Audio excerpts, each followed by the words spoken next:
Class 12th, exercise 4.6. A 3 centimeter wire carrying a current of 10 ampere is placed inside a solenoid perpendicular to its axis.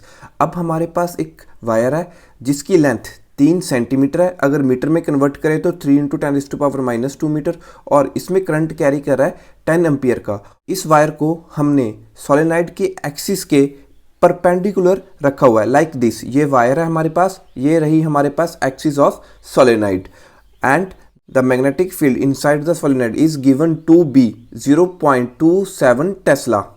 तो हमें जो ये magnetic field है inside a solenoid उसकी value भी दी हुई है 0.27 टेस्ला। हमें मालूम है इनसाइड द सोलेनॉइड जो मैग्नेटिक फील्ड है वो अलोंग द एक्सिस होती है।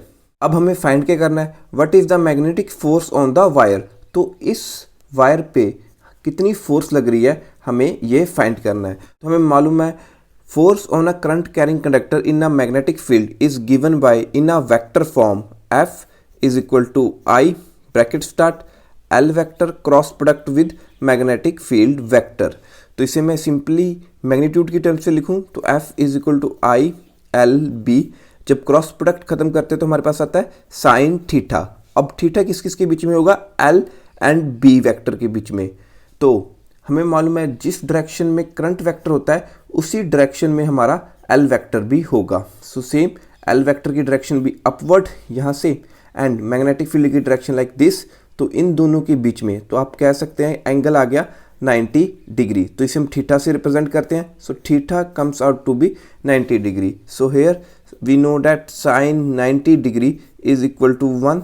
तो हमारे पास सभी वैल्यूज मालूम चल गई हैं, तो सिंपली इनकी वैल्यूज को पुट कर देते हैं इन अ इक्वेशन। सो आई हमें गिवन है 10 एम्पियर, लेंथ हमें मालूम है 3 into 10⁻⁻² metre, 3 into 10⁻⁻² metre into magnetic field की वैल्यू भी गिवन है 0.27, और साइन 90 की वैल्यू हमें मालूम है 1 होती है तो 1। तो इसे हम सिंप्लीफाई करें सो लाइक 10 और ये रहा 10⁻⁻²। इसे सिंप्लीफाई करें तो यहाँ पे मेरे पास सिंपल बच जाएगा 10⁻⁻1, एंड 3 को 0.27 से अगर मैं मल्टीप्लाई करूँ तो ये मेरे पास आ जाएगा 0.81।